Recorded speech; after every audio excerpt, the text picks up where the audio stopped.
অনেক কি সত্যি বলছে? তার মানে ও সত্যি আমাকে মন থেকে মেনে নিয়েছে। মিস্টার রয় চৌধুরী টিকিটের ব্যবস্থা কখন করলেন? এতক্ষণ তো আমার সাথেই ছিলেন। কি হলো? মনের সব প্রশ্ন সন্দেহ সব মিটেছে তো?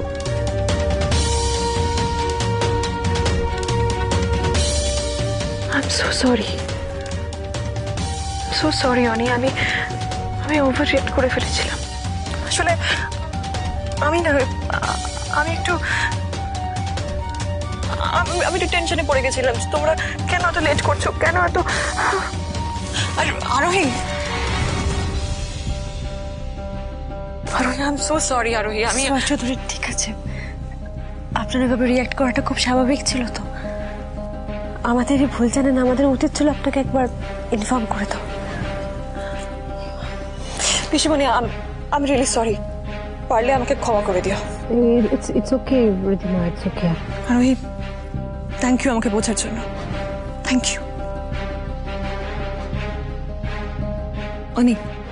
অনেক রাত হয়ে গেছে, চলো এবার ফ্রেশ হয়ে নাও। আমি তোমার জন্য খাবার বেড়ে দেবো। এসো প্লিজ।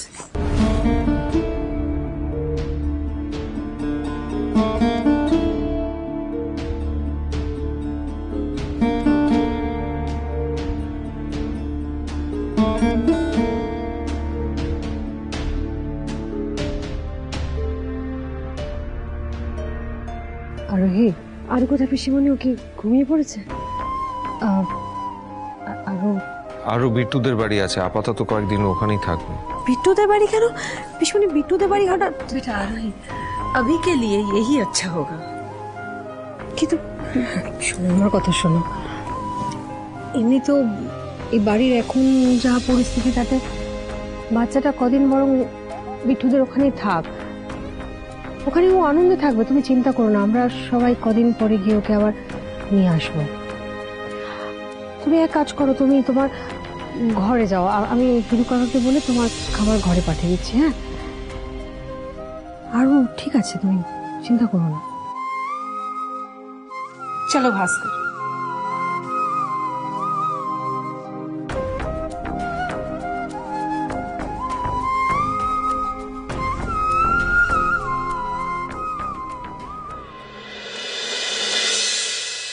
এ তুমি আমায় কোন দ্বিধার মধ্যে ফেললে ঠাকুর? চারিদিক থেকে যে কথাগুলো আমার সামনে আসছে, আমি সত্যি বুঝতে পারছি না কোনটা ঠিক আর কোনটা ভুল। না আমি মিস্টার রয় চৌধুরীকে চিকিৎসা করতে পারছি, না বাড়ির অন্য কাউকে। আর তুমি আমায় পথ দেখাও ঠাকুর। তুমি প্লিজ বলে দাও আমার কি করা উচিত, কি করলে আমি একটু শান্তি পাবো। কি হয়েছে মা? আরোহী, এত চিন্তা করো না। আমি বলছি তোমার, শোনো, তুমি একটু ধৈর্য ধরো, সবটা ঠিক হয়ে যাবে, সবটা। हाँ, और वो रिधिमार কথা एकदम গায়ে মাখবে না। अरे उसे तो खुद नहीं पता कि वो কি বলছে। আমি ওনার কথায় কিছু মনে করিনি কাকিমণি। আমার শুধু একটাই জিনিস মনে হচ্ছে যে এই বাড়িতে যা অশান্তি হচ্ছে সেই সব কিছুর মূলে আমি। আজকে আমার জন্য আরুকে পর্যন্ত বাড়ির বাইরে গিয়ে থাকতে হচ্ছে। আর এই শোনো আমার কথা, আমি তোমাকে দুটো কথা পরিষ্কার করে বোঝানোর চেষ্টা করছি। প্রথমত, এই বাড়িতে যা কিছু হচ্ছে না, তার কোনোটার জন্য তুমি রেসপন্সিবল নও। তোমার জন্য কিচ্ছু হচ্ছে না, কিচ্ছু না।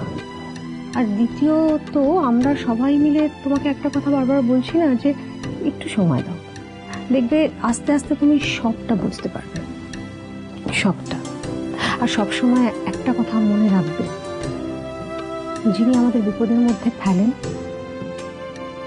তিনি নিজেই বিপদ থেকে বেরোনোর রাস্তাটাও আমাদেরকে বলে দেন।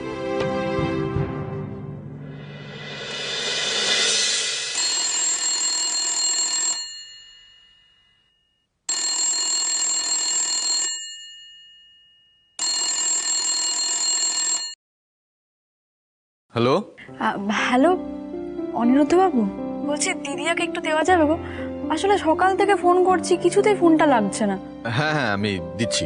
আসলে দিদিয়ার তো আজকে জন্মদিন, সকাল থেকে ভাবছি উইশ করব, কিন্তু কিছুতেই ফোনটা লাগছে না, সুইচ অফ বলছে।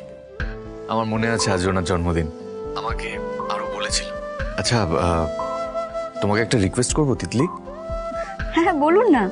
বলছি তুমি এখনই এই মুহূর্তে দিদিয়াকে উইশ করো না। উইশ করবো না? অ্যাকচুয়ালি আমি ওনাকে একটা সারপ্রাইজ দেবো আজ। পুরো প্ল্যানটা আমি তোমায় পরে বলছি, কেমন? তুমি আর টুবান আজকে সন্ধেবেলায় আমাদের বাড়িতে চলে এসো, ওকে? আচ্ছা আচ্ছা বেশ, আমরা যাব। ঠিক আছে, এখন রাখছি তিতলি। আচ্ছা বেশ।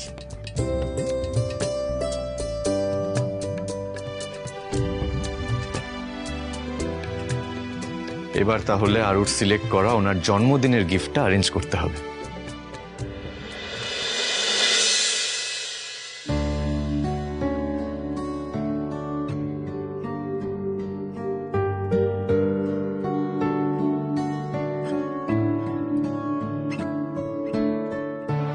এটা দিদিয়ার জন্য বানাচ্ছ মা? আজ মেয়েটার জন্মদিন। প্রতিবার মেয়েটাকে আমি আমার নিজের হাতে পায়েস বানিয়ে খাইয়েছি, কিন্তু এবার দেখ, পায়েস খাওয়ানো তো অনেক দূরের কথা। একটু যে চোখের দেখা দেখবো, কথা বলবো, সেটুকু উপায় নেই। আজ বিকেলে আমরা অনিরুদ্ধবাবুর বাড়িতে যাব মা। অনিরুদ্ধবাবু দিদিয়ার জন্মদিন উপলক্ষে কিছু একটা আয়োজন করেছে, তুমি চাইলে কিন্তু আমাদের দিতে পারো, আমরা পৌঁছে দিতে পারি। না না, দাদা জানলে আবার রাগারাগি করবে। রাগারাগি কেন করবে মা? আর তাছাড়া জ্যাঠান তো আজকে প্রত্যেকবারের মতন দিদিয়ার জন্মদিন উপলক্ষে ওই রাস্তার ফুটপাথের বাচ্চাগুলোকে খাওয়াতে গেছে।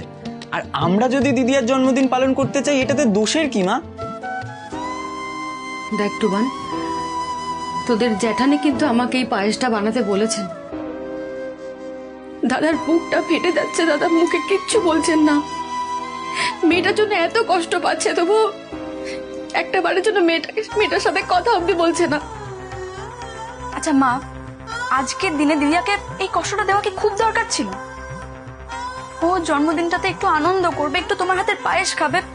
আচ্ছা, যে মেয়েটা রোজ আমাদের থেকে, আমাদের পরিবারের থেকে দূরে এতটা কষ্ট পাচ্ছে, সেই মেয়েটার আজকের জন্মদিন উপলক্ষে আমরা কি ওর জন্য কিছু করতে পারি না? আচ্ছা নিয়ে যাস, কিন্তু তোদের বাবা জ্যাঠান যেন কেউ না জানতে পারে। আমি চাই না এটা নিয়ে বাড়িতে আর কোনো অশান্তি হোক।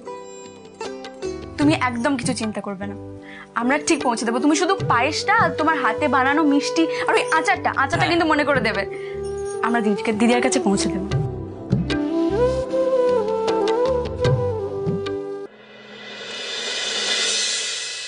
কিরে, কি শুনছি? হানিমুন তো আবার বিদেশে? তো বলছিটা কি, উনি নিজে টিকিট কেটে এনেছে। কাকাই, পিসুমণি, কাকিমণি, কোথায় তোমরা? এদিকে এসো একবার। কাকাই! আরে আরে কি হয়েছে? বাপরে বাপু, ফের কথাবার্তা বলতে দেবে মানুষের? কি হয়েছে? বলছি আমি একটা দারুণ প্ল্যান করেছি। তোমাদের সবার সামনে আমার একটা প্রপোজাল দেওয়ার আছে আজকে। ও বাবা, বল। বেশ অনেকদিন হয়ে গেল আমরা কিন্তু বাইরে কোথাও যাইনি। একটা ছোট্ট আউটিং এ, তাই ভাবছিলাম আজকে যদি আমরা সবাই মিলে বাইরে বেরিয়ে শপিং করে, ডিনার করে, একটা ভালো ফিল্ম দেখে বাড়ি ফিরি।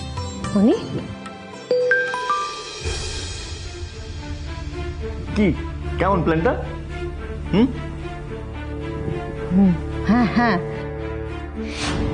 কি ব্যাপার, অনি হানিমুনের টিকিট কাটছে, ঘুরতে যাওয়ার কথা বলছে, তাহলে কি অনি সত্যি পাল্টে যাচ্ছে?